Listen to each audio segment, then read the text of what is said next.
क्या मतलब होता है? तो ड्रेनेज का सीधा सा अर्थ होता है river system of an area, मतलब किसी भी एरिया के रिवर सिस्टम को हम ड्रेनेज बोलते हैं। नेक्स्ट आता है ड्रेनेज बेसिन।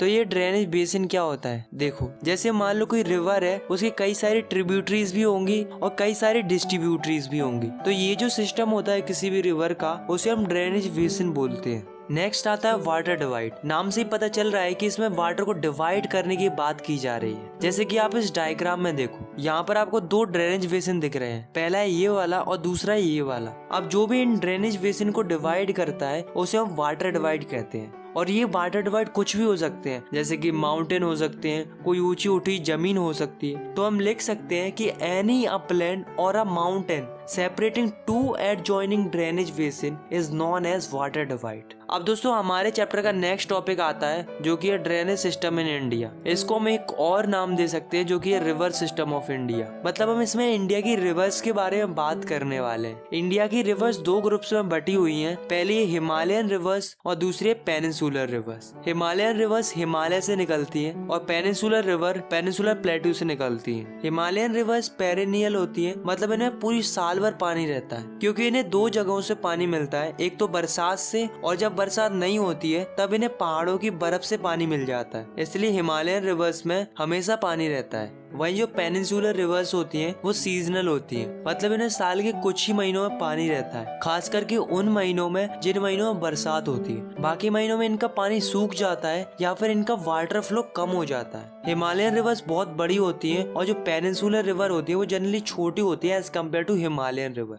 तो सबसे पहले हम बात करते हैं हिमालयन रिवर्स की। तो हिमालय से कई सारी नदियां निकलती हैं, पर हमें इस चैप्टर में मेनली 3 नदियों के बारे में पढ़ना है, जिनका नाम है इंडस, गंगा और ब्रह्मपुत्रा। तो सबसे पहले हम बात करते हैं इंडस रिवर की। तो इंडस रिवर तिब्बत से निकलती है और जम्मू कश्मीर से होते होते पाकिस्तान जाती है, फिर पाकिस्तान के बाद अरेबियन सी में जाकर मिल जाती है। इसकी कई सारे ट्रिब्यूटरीज भी हैं, जैसे कि जस्कर, सियोंग, चेनाब, झेलम, सतलुज, ब्यास और रावी। इस रिवर की टोटल लेंथ है 2900 किलोमीटर और इस रिवर का जो स्लोप है वो काफी जेंटल स्लोप है। Now the next river is Ganga river. अब दोस्तों उत्तराखंड में ग्लेशियर है जिसका नाम है गंगोत्री। तो वहाँ से क्या होता है कि वहाँ से भागीरथी निकलती है और इधर से अलकनंदा निकलती है। ये दोनों देवप्रयाग में जाकर आपस में मिल जाती हैं और इन दोनों के संगम से गंगा नदी बनती है और ये ईस्ट की तरफ बहती चली जाती है। फिर एक जगह फरक का जो कि वेस्ट बंगाल में लोकेटेड है, वहाँ पर जाके ये बाइफरकेट कर जाती है हुगली और भागीरथी में।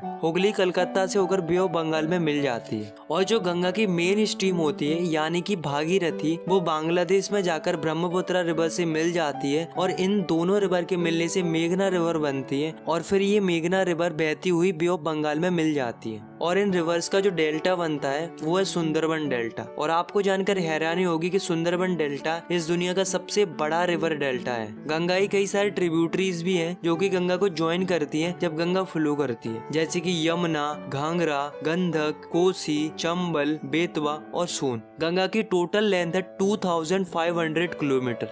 पूरे नॉर्थन इंडिया का एग्रीकल्चर गंगा नदी पर ही डिपेंडेंट है। अब अगली जो रिवर है वो है ब्रह्मपुत्रा रिवर। ब्रह्मपुत्रा रिवर तिब्बत से आती है, इसको तिब्बत में जाम्पू बोलते हैं। ये जो रिवर है वो हिमालय की ईस्ट की तरफ से बहना शुरू करती है और नामचा बरवा आते ही वहाँ से यू टर्न ले लेती है और एंट्री करती है अरुणाचल प्रदेश में। अरुणाचल प्रदेश में इसको दिहांग बोलते हैं और ये बहती बहती चली जाती है असम तक और असम में इसको ब्रह्मपुत्रा बोलते हैं और फिर ये बांग्लादेश में चली जाती है, वहाँ पर इसको जमुना बोलते हैं और फिर ये भागीरथी के साथ मिलकर बे ऑफ बंगाल में मिल जाती है। इसकी कई सारे ट्रिब्यूटरीज भी हैं, पर 2 ही मेन ट्रिब्यूटरीज हैं जो कि इसको ज्वाइन करती है अरुणाचल प्रदेश में। उनका नाम है दिबांग और लोहित। जब ये तिब्बत से आती है तब इसमें काफी कम पानी होता है और सिल्ट भी काफी कम होता है, क्योंकि तिब्बत वाला रीजन काफी कोल्ड और ड्राई रीजन होता है। पर जब ये रिवर हमारी इंडिया की ईस्टर्न पार्ट में एंट्री मारती है तब वहाँ पर इसका वाटर लेवल इंक्रीज हो जाता है और सिल्ट भी इंक्रीज हो जाता है, क्योंकि हमें पता है कि इंडिया के ईस्टर्न पार्ट में काफी ज्यादा बरसात होती है। ये जो रिवर है वो काफी ज्यादा रिवराइन आइलैंड फॉर्म करती है। अब दोस्तों हर साल क्या होता है कि जब रेनी सीजन आता है तब रिवर ओवरफ्लो करने लगती है, जिसकी वजह से असम और बांग्लादेश के लोगों को डिवास्टेशन का सामना करना पड़ता है। Now the next is peninsular river, मतलब हम इसमें उन रिवर्स के बारे में पढ़ेंगे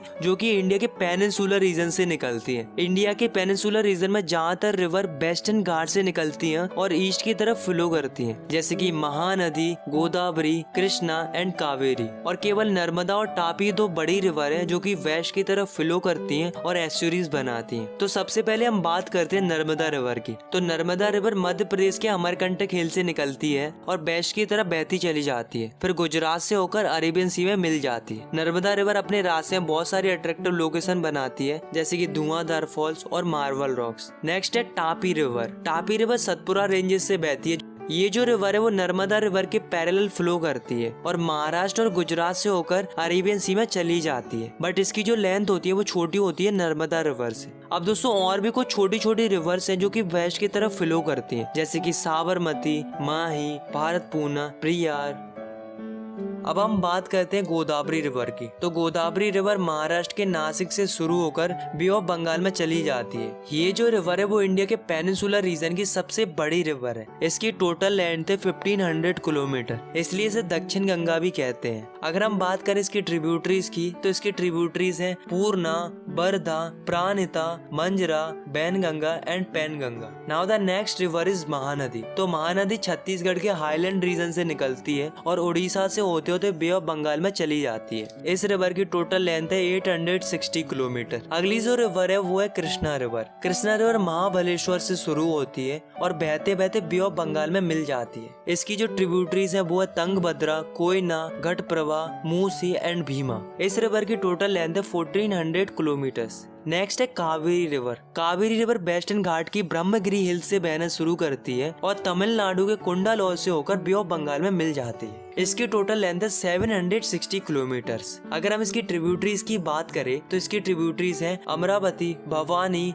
हेमावती एंड कावनी। तो दोस्तों इन रिवर्स के अलावा कुछ और रिवर्स हैं जो कि वेस्ट टू ईस्ट फ्लो करती हैं इन पेनिनसुलर रीजन, जैसे कि दामोदर, ब्राह्मणी, बैतरणी एंड सुबर्ण रेखा। तो दोस्तों अभी तक हमने इंडिया की कई सारी रिवर्स के बारे में जाना। हमने हिमालयन रिवर्स के बारे में जाना, पेनिनसुलर रिवर्स के बारे में जाना, लेकिन अब हम बात करने वाले इंडिया की लेक्स के बारे में। तो इंडिया के अंदर अलग अलग प्रकार की लेक्स पाई जाती हैं जिनके साइज और कैरेक्टरिस्टिक अलग अलग होते हैं। इंडिया के अंदर ज्यादातर लेक्स परमानेंट होती हैं, मतलब उनमें साल भर पानी रहता है, मगर कुछ लेक ऐसी भी होती हैं जो कि रेनी सीजन पर डिपेंड करती हैं। इंडिया की लेक्स कई प्रकार से बनती है। कुछ लेक्स ग्लेशियर और आइस शीट्स के एक्शन से बनती है, तो कुछ लेक विंड, रिवर और ह्यूमन एक्टिविटी की वजह से बनती है। इंडिया के अंदर ज्यादातर fresh water lake Himalaya region में पाई जाती है, क्योंकि ये ग्लेशियर के मेल्ट होने से बनती है। इंडिया के जम्मू कश्मीर रीजन में वूलर लेक है जो कि टेक्टोनिक एक्टिविटीज की वजह से बनी है। ये जो लेक है वो इंडिया की लार्जेस्ट फ्रेश वाटर लेक है। इसके अलावा भी बहुत सारी लेक्स हैं, जैसे कि भीमताल, नैनीताल, चिल्का और भी कई सारी हैं। अब दोस्तों नेचुरली फॉर्म लेक्स के अलावा डैम बनाने की वजह से भी लेक्स बनती है, जैसे गुरु गोविंद सागर लेक। तो दोस्तों लेक्स हमारे लिए बहुत ही ज्यादा वैल्यूएबल है और काफी ज्यादा इम्पोर्टेंट रोल प्ले करती है हमारे लिए। जैसे कि लेक रिवर के वाटर को रेगुलेट करती है और बारिश के मौसम में बाढ़ आने से बचाती है।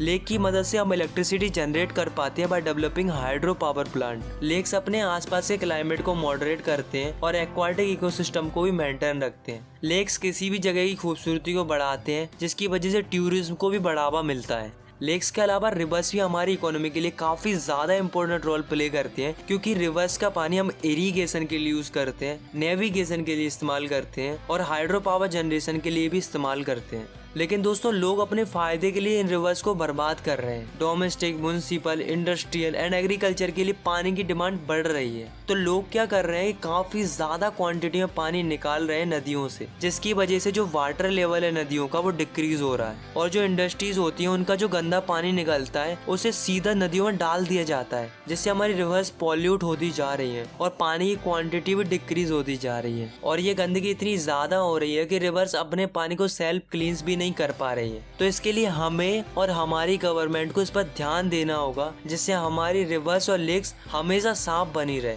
नो डाउट गवर्नमेंट प्रयास कर रही है, बट और भी ज्यादा फोकस्ड होने की जरूरत है। आई होप आपको ये वीडियो पसंद आई होगी। अगर आपको ये वीडियो पसंद आई तो आप इस वीडियो को लाइक कर सकते हो और चाहो तो आप इस चैनल को सब्सक्राइब भी कर सकते हो ऐसी क्लास 9 की वीडियोस आगे देखने के लिए। बाकी मिलते हैं नेक्स्ट वीडियो में, तब तक के लिए टेक केयर, बाय बाय।